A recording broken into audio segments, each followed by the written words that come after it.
Hey, everybody, welcome back to Chit Chat podcast. I am your host, Guy Magno. I'm so thankful that you're here. Thanks for listening in. We love it. This growing community has been so encouraging. Of all the kind of fun, creative things that I've been able to be a part of in my time as a creative here in Central Minnesota, this is one of my favorites. I love talking to people. I love meeting people. And so being able to do this thing with fun, interesting people has been an absolute treat.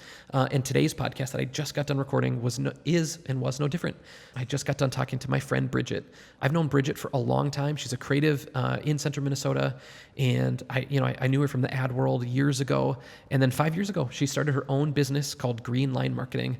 I love that for lots of reasons. I love people that start their own business. I think that's really, really fun.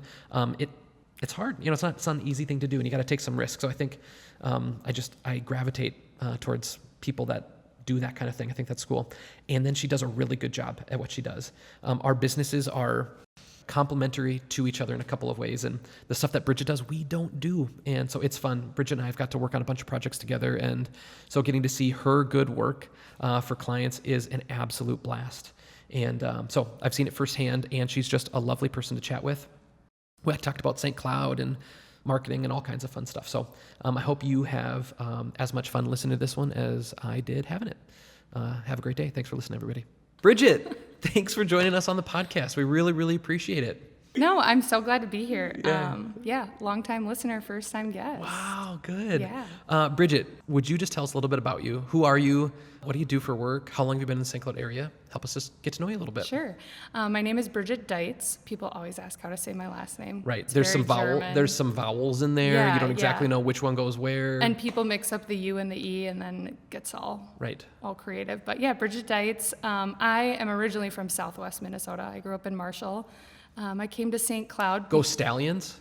No, I don't know. There's a horse. When you drive through Marshall, there's a horse. Yeah, the Mustangs is the college. Oh, okay. I was thinking you were mixed up with our college mascot, which is a tiger. Oh, yeah, no. But yeah.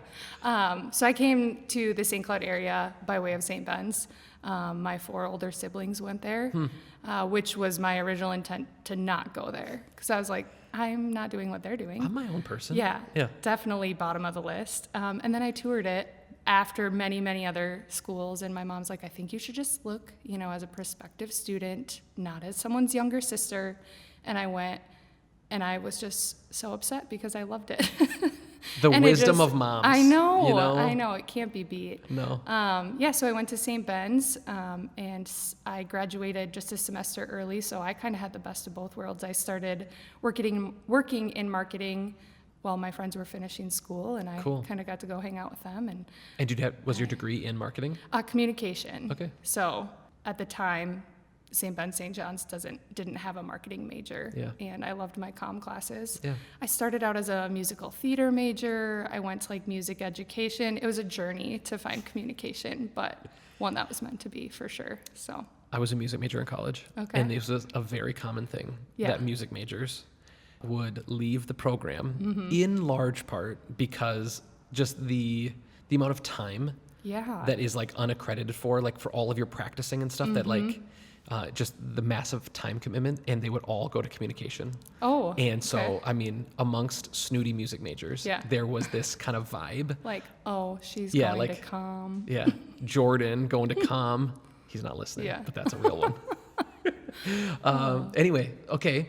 And studied communication at St. Ben's. Yep. Just found that I loved everything marketing, advertising. Yeah. I always was like, I would rather write a 30-page paper than take a test with 30 questions. No comparison.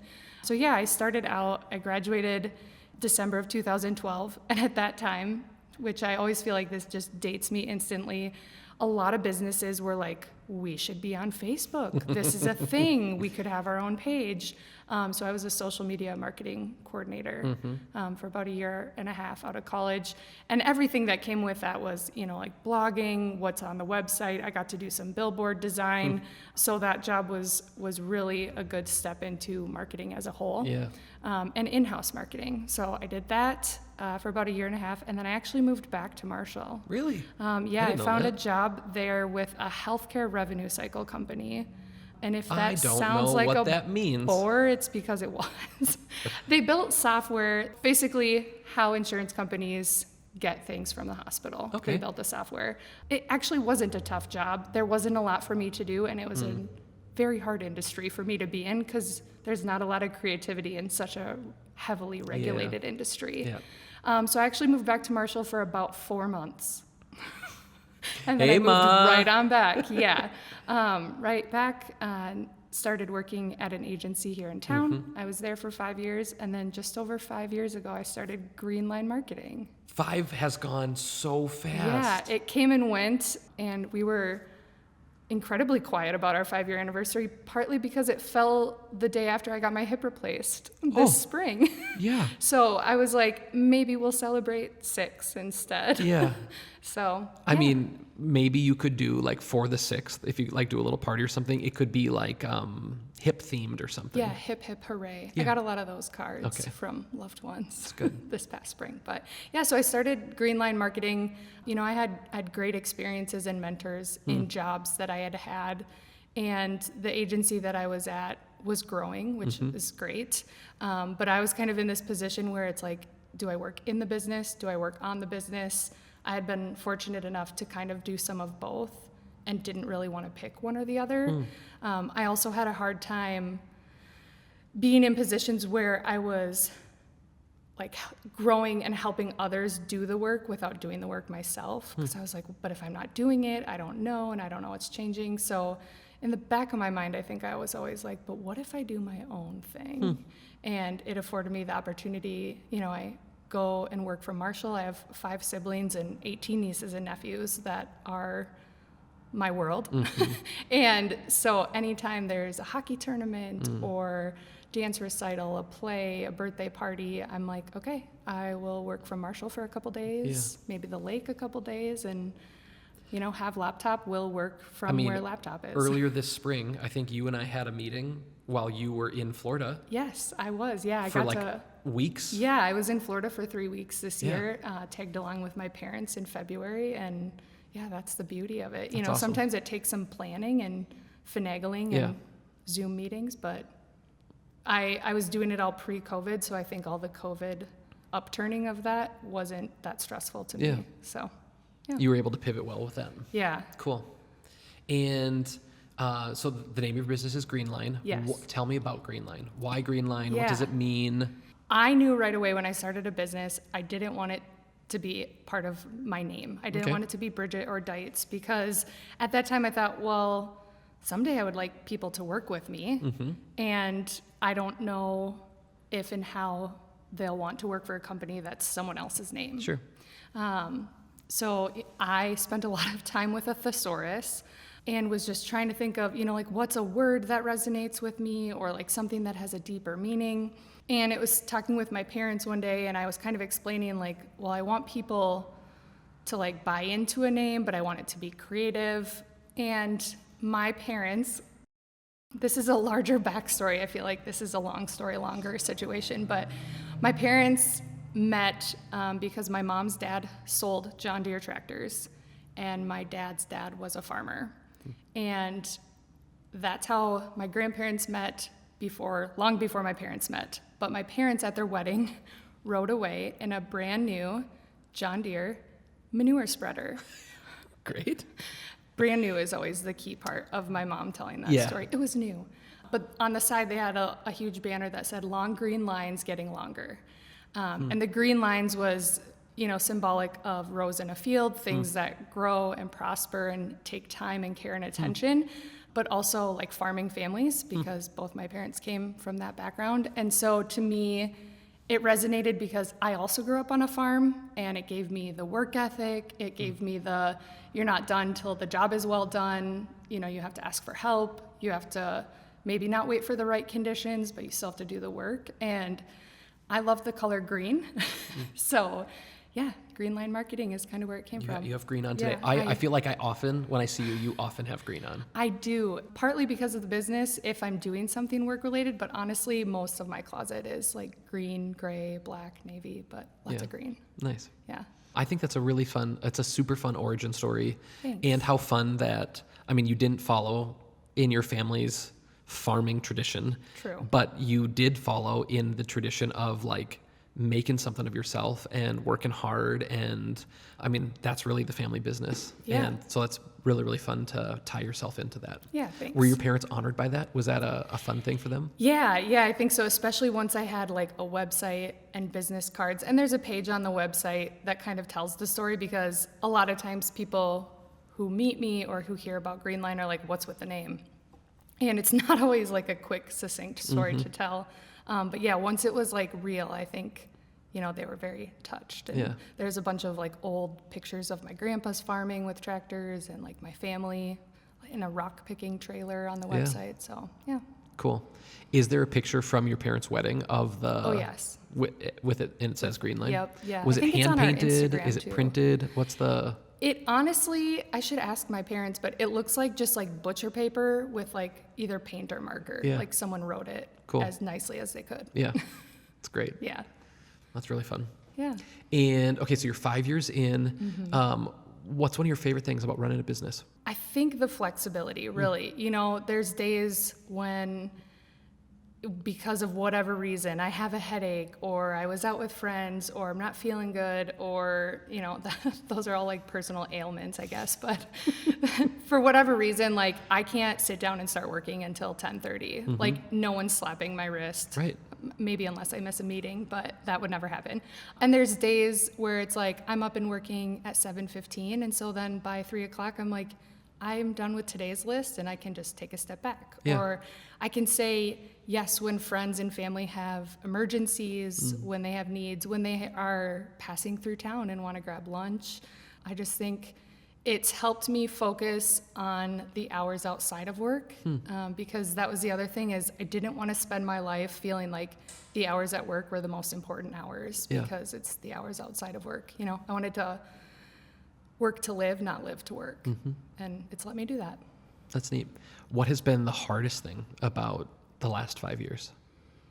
If I had to sum it up in one word, I would say math, or maybe accounting, because that is hard. Yeah. And as a creative, it's the stuff where it's like, yeah, it's numbers. Like someone will figure that out, but now I'm the someone.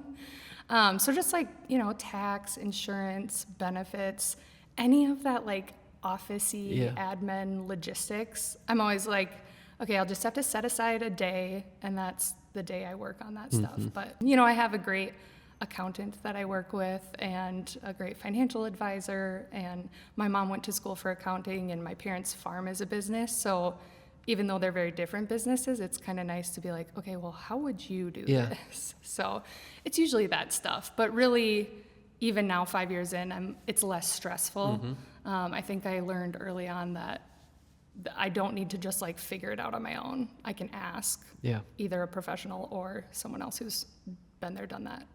It was years ago, but I remember the first time I got to tax season, and it was still just wedding photography, and it was like, I think I need help with this. Like, and the thing that drove me was like, I don't want to go to jail. Yeah. And so I don't want to do something illegal. Yeah.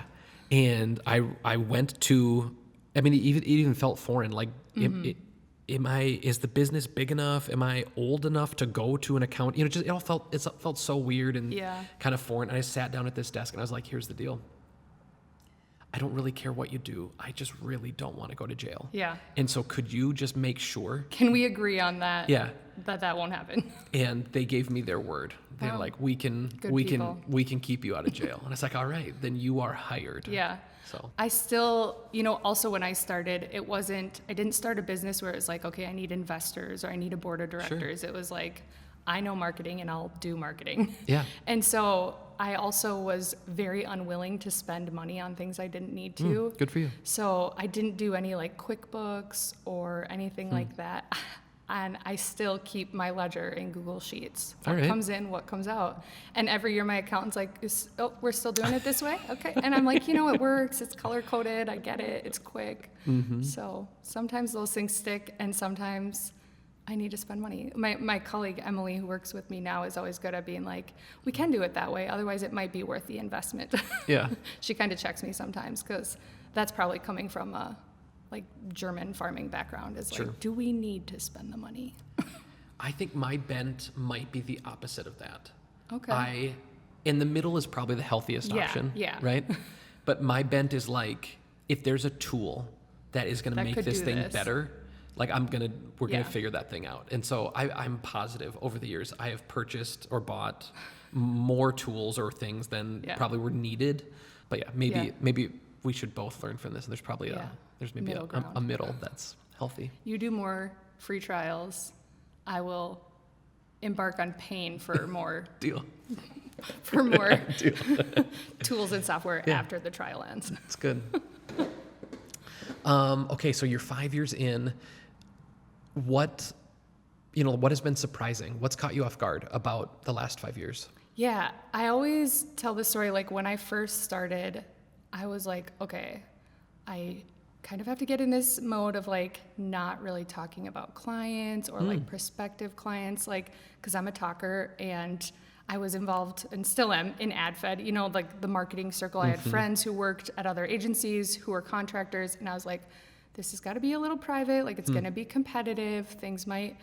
And I just very quickly realized that there is so much work to be had. Yeah. And instead of feeling threatened by other people who were doing things same or similar to me, it was like, but what if I allowed them to be like my network and my community, and was just so like uplifted and honestly inspired by the people who were like, hey, I have a marketing or communication business, but I don't do this thing, and I've heard you do, or like I've seen your work and you do it, and we're happy to pass clients back and forth, or even like have a joint client, like, oh, we do this part of it and you do this part of it, was just really refreshing and kind of affirming that Central Minnesota was the right place for me to start that business. Because we work with a lot of great clients in St. Cloud, we work with people in the metro, South Dakota, kind of the surrounding area. But we now have a lot of clients kind of all over. That's fun. Yeah. That's cool. And Switchboard, one of the things that we love is we love working with businesses that have marketing directors. But a lot of businesses don't have marketing directors. Yeah. So they need people like you who are helping run their marketing for them. Yep. And I mean, truthfully, one of our very favorite things is working with marketing professionals like yourself who are working for businesses. There's kind of a fun, both being contractors together. Yeah. You're kind of on the same page. You're trying to figure this out. You're trying to help them win. And being able to like have someone who's kind of on the inside in a new kind of role, point in the right direction it's so helpful when you're trying to make really good creative for people. So Yeah. In general, we like working with marketing directors, and it is so fun. Yeah. We've got to work on lots of fun projects together. So I get that. Marketing is wide. We even just touched on a little bit of it, but if you just tell someone I work in marketing, you maybe even haven't said a lot yet. What does Greenline specialize in? What are the things that you think that you guys do particularly well and that people should come to you for? Yeah, so I always start with that we primarily do digital marketing. So we do a pretty good chunk of like content and SEO. So writing, so the search engines find it, but for the human first, because that's how a search starts. We also, with the content and SEO side, do a little bit of UX, user experience, and making sure, when you get to a page and you assume you're going to that page for something, that's what you find, whether it's visual content or written content.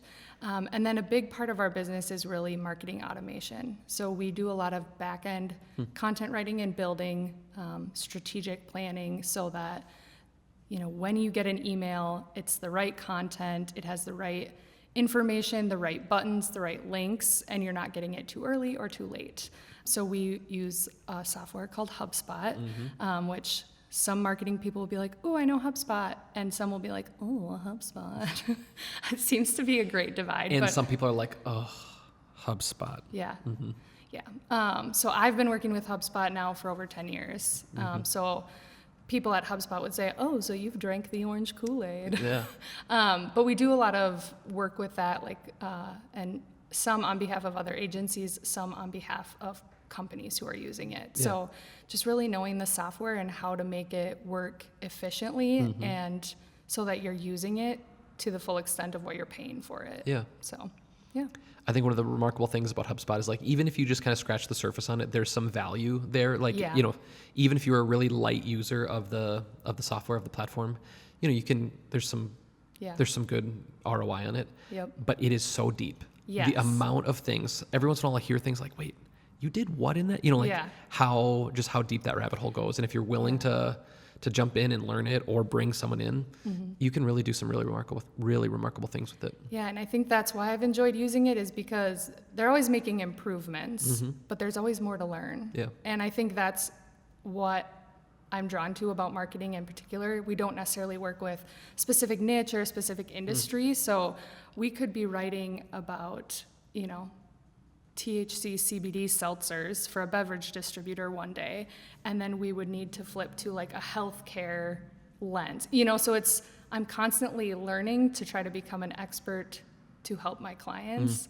and getting to learn a lot about a lot of different things is exciting to me. You know, I don't want to go and do the same thing day in and day out. Cool. What do you think the next 5 years has in store for Greenline? Oh man, it's hard to say. You know, Emily, her and I have been working together. We worked previously at an agency, and then she joined Greenline, gosh, almost 3 years ago now. And she's just a great partner. Yeah. She does kind of the client side, and I sit in more of like the marketing side. And we both just say, like, we hope to keep doing what we're doing, how we're doing it. You know, she has 3 kids and works from home. And during the school year, she ends her day at 2:30 because that's when her kids get off the bus. And, you know, during the summer, we try to take Fridays off and things like that. And we've tried to continually get clients who are great people and respect us and respect our craft and treat us well. And I think that's kind of the 5-year plan. You know, like keep doing that. Yeah. We've talked briefly, like, should we get an office? You know, do we need like a space? But both of us really love working from our home offices. We usually end up seeing each other about once a week, I would say, between meetings or whatever, but we're on the phone or our Slack calls constantly. But I also really always love having an intern. That's something I've started kind of from the beginning. I had internships in college, but I also worked at the Career Center, which I loved. And I just think there's something about hands-on experience for college kids. So my plan would be, you know, continue doing it and continue having an intern and doing the things we love. In your 5 years, how many different interns have you had? Probably, I think maybe 4, because our last intern, shout out to Claire, she was an intern with us for 2.5 years. Oh, cool. Yeah, she applied as a sophomore in college, which instantly I was like, ooh, gutsy, I like it. And yeah, we held on to her. She just graduated in May and is off to her real world job. Nice. But yeah, so pretty consistently, and we're just hiring or, you know, onboarding our new intern, Lauren. Cool. So yeah. What makes a good intern? If there was a young person kind of listening to this and they wanted to be a productive member of a team and work themselves into like an indispensable kind of role where you provide value and are, you know, appreciated, what kind of sets an intern apart? Yeah, I always first and foremost ask interns to be as open and transparent in communication as they can. I always say, like, I know you're a college student first, classes come first, homework, tests, that's your priority. So if at any time what we're asking you to do, whether it's deadlines or the type of work, feels like too much alongside that, I need you to tell me that, you know, because I won't know unless you say. And, you know, we've had interns who it's been like, hey, I'm sorry, but there's a really cool thing on campus and I just am not going to get that done today. I'm like, cool, get it to me tomorrow. You know, like if I don't know those things, we can't adapt to them. So communication first and foremost, and hopefully they're in a good environment where that communication is well received. And then second, just a willingness to ask questions. Because I think that's really where the learning comes, is the like, so why did you do it that way? Or how did you decide to do this? And I always super appreciate interns who come in with ideas and suggestions, because I think that takes courage too, to look at something and say, they might, you know, have more years of experience, but I have this idea, and what if they don't have that idea that I could share with them? One of my favorite things in, whether it's interns or young staff, is a willingness to not pretend like you know it. Yeah, please don't fake it till you make it, because you might not make it. Yeah. And just like the attitude of, I don't know that thing, but if you teach me, I'll learn that thing. Yeah. That A willingness to learn. Yeah. it is so valuable. Like I know where you're at. Like don't pretend to me that you're something that you're not. Like Yeah. I'm expecting that you don't know that, but just be honest about that. Yeah. We'll figure out how to teach that thing to you, and then hold on to that knowledge, and you'll have that forever. Yeah. That's a really, really valuable thing that I think it isn't always Yeah. true. In life, to even just say, I've never done it before, but I'm willing Yeah. to try, or I'm willing to be taught how. Yeah. So, yeah. Fun. Are there any like big fun projects that you are working on right now that you want to share? Anything that, I mean, obviously stuff could be early enough along that you can't share it yet, but is there anything fun that Greenline's doing, or maybe like places, some work that maybe people have seen that they maybe wouldn't have known that it was Greenline? Yeah, one of my favorite little parts of our business is always our leave coverage services. So also kind of started by accident, but we cover like a maternity or paternity leave for other marketing professionals who either may not have one because it's their own business, or their boss is like, well, what are we gonna do? Like we need to come up with something. And right now we're actually covering a leave for someone who is on a grand jury, which is a type of leave we've never covered before. Wow. Yeah, so they're out of Michigan, and yes, someone on their team was selected for a grand jury, and they can work like 1 or 2 days a week for the next 3 months. And this company was like, That's not enough. now what? Yeah. And marketing is so specific that you don't really hire a temp person, because there's no like, here, let me show you how to do everything and get to know all of our clients. So By the time 3 months would roll around. right, then they'd be out. Yeah, so the grand jury leave, I was like, this is cool. Also a type of leave we've never covered. But locally, I mean, we work with Burnix, and they're just a gem of a partner. They're always, so great. They're fun to work with. Yeah. They do beverages, they do, food and vending, that sort of thing.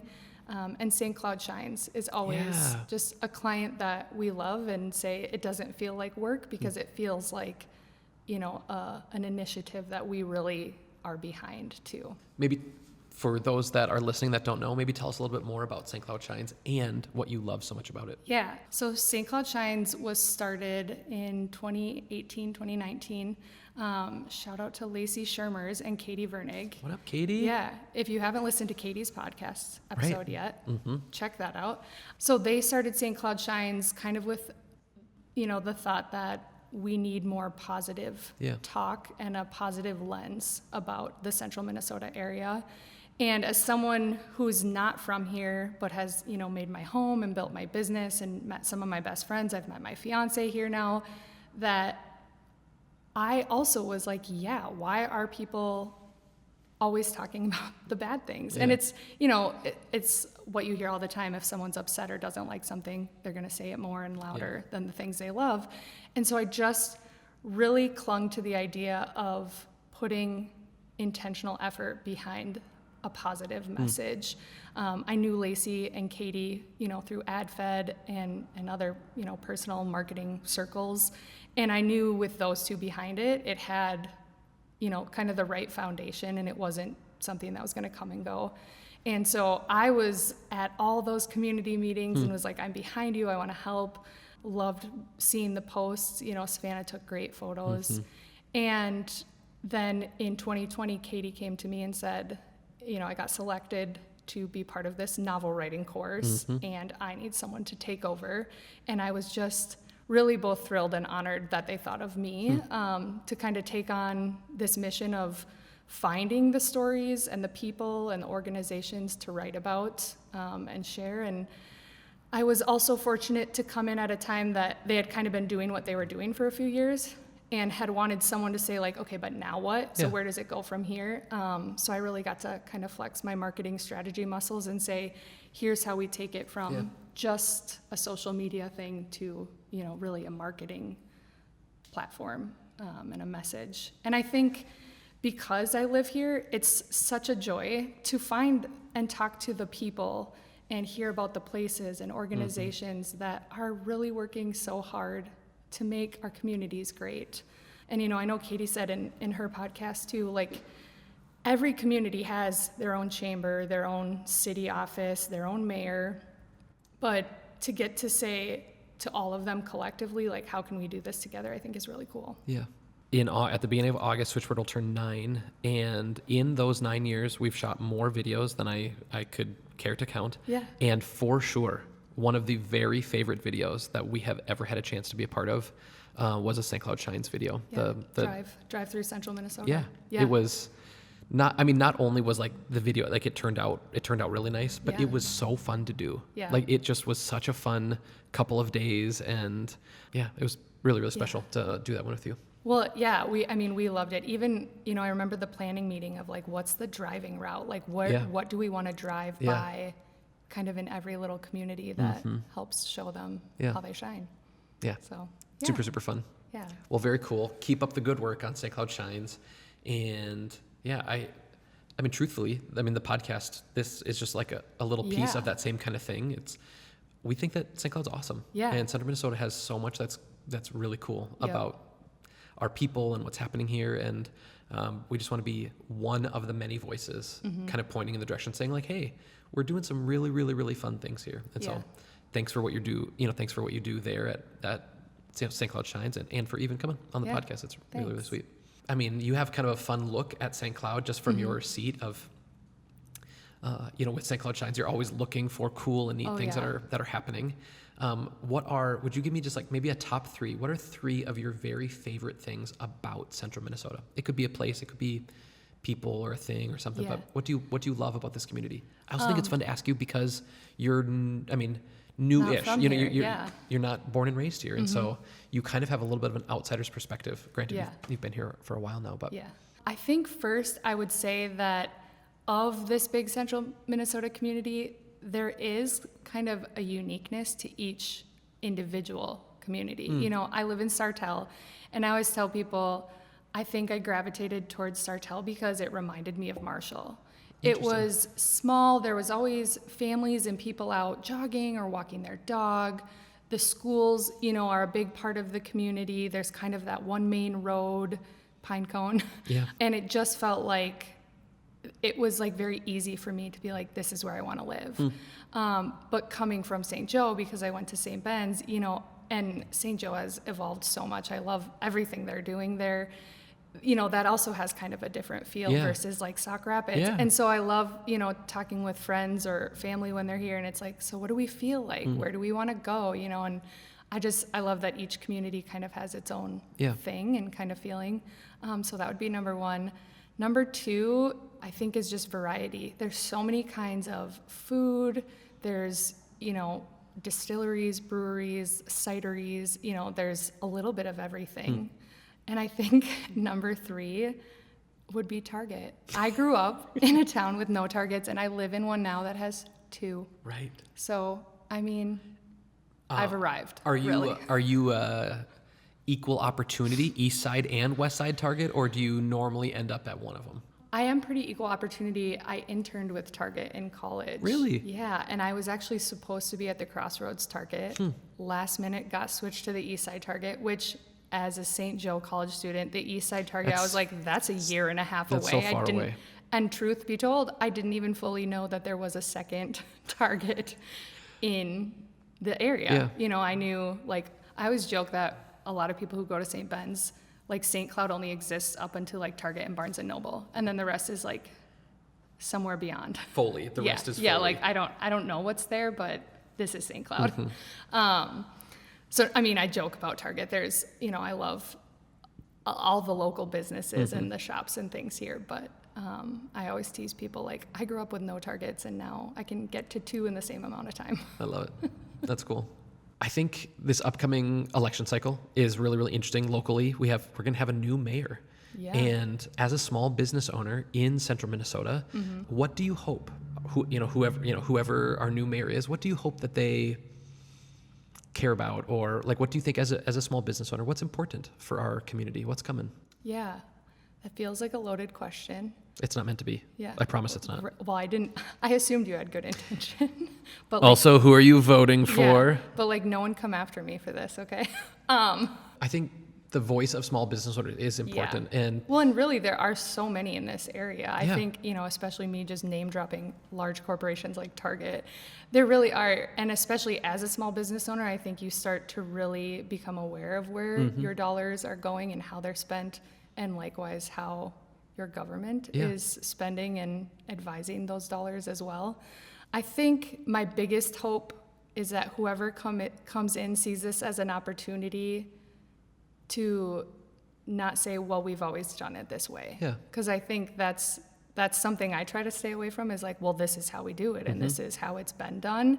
Mayor Kleiss has done the job for many, many years, and he's done a great job. But I think this is an opportunity for a little bit of like revitalization and breath of fresh air to be brought. And yeah, I mean, I've followed a little bit of the St. Cloud, mayoral, especially listening to Mayor Kleiss's podcast and understanding the strong mayor system a little bit better.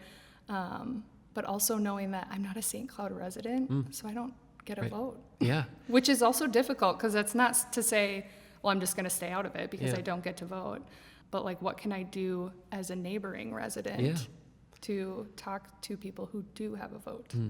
And I feel similar. I also live in Sartell, and so like I won't have a vote there, but our businesses are here in St. Cloud. I spend nearly as much time in St. Cloud as I do Sartell. Yeah. And so it'll be interesting to see, and I think it can be both things. I am really thankful for Mayor Kleiss. Absolutely. I think he has done an incredible job, and I'm also excited to see what's next. Yeah. And who's coming and what ideas do they have, and there's quite a list of candidates. Yeah.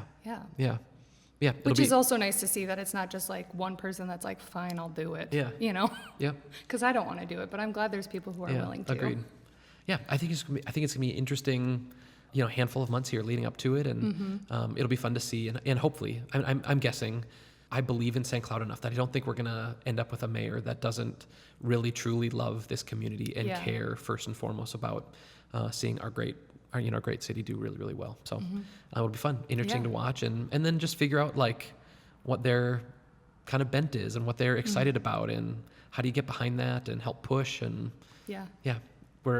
I think we're poised. I think Central Minnesota's poised for just a really, really neat little season. Yeah, I think we've been doing all the right things, with what all the different organizations, whether it's GSDC or the City of St. Cloud, what they're all doing individually, but also collectively to kind of put us in that position. Yeah. So.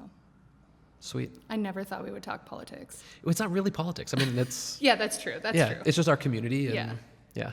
We had Bernie on. Bernie.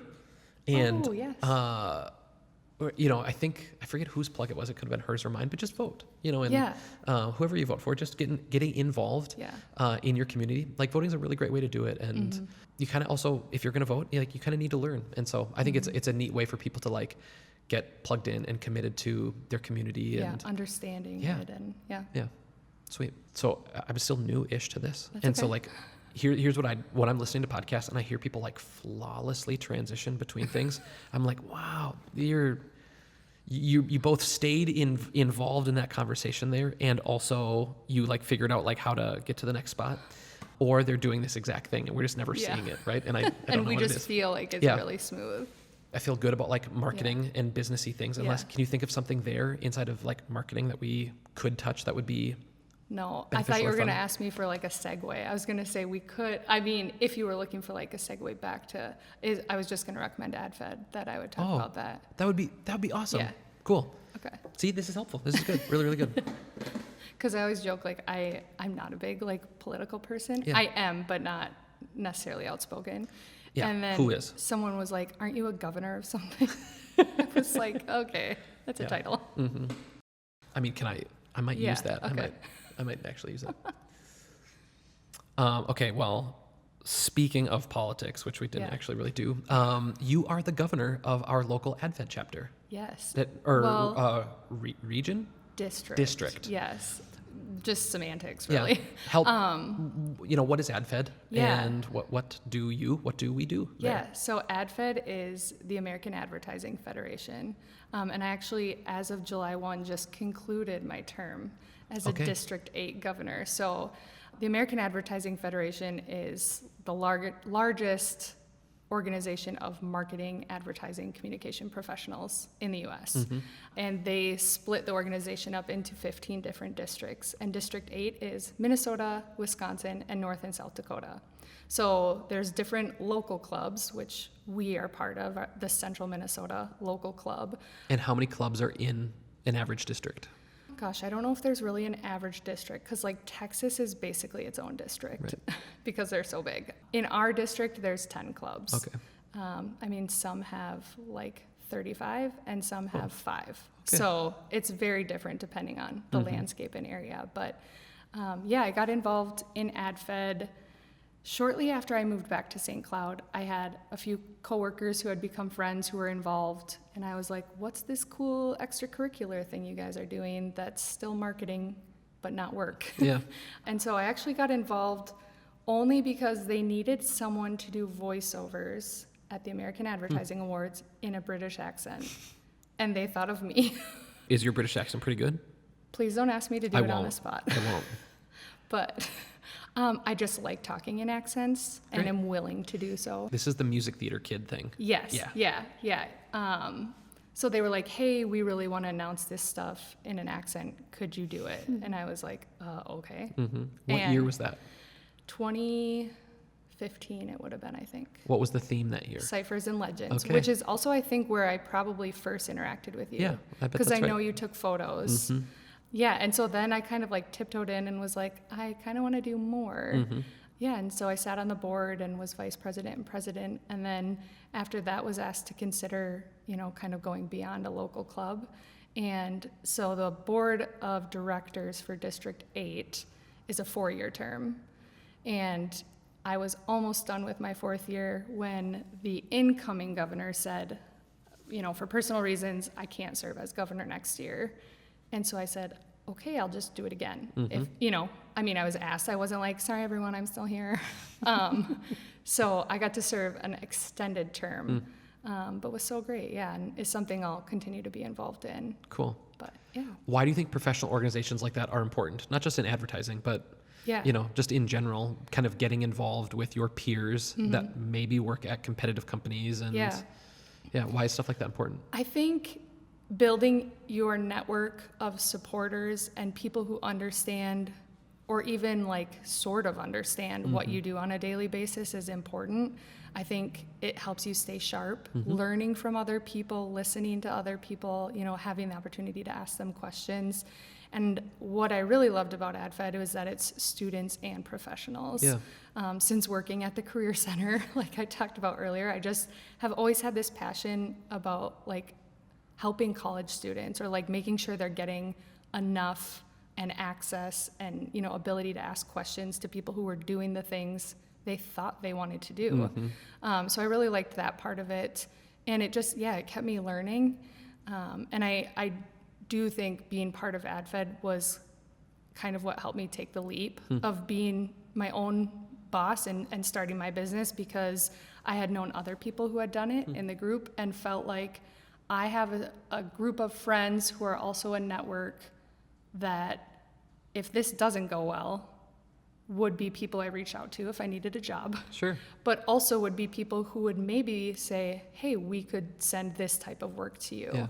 And so I think, it just became like this little side community outside of work and my physical community where I lived.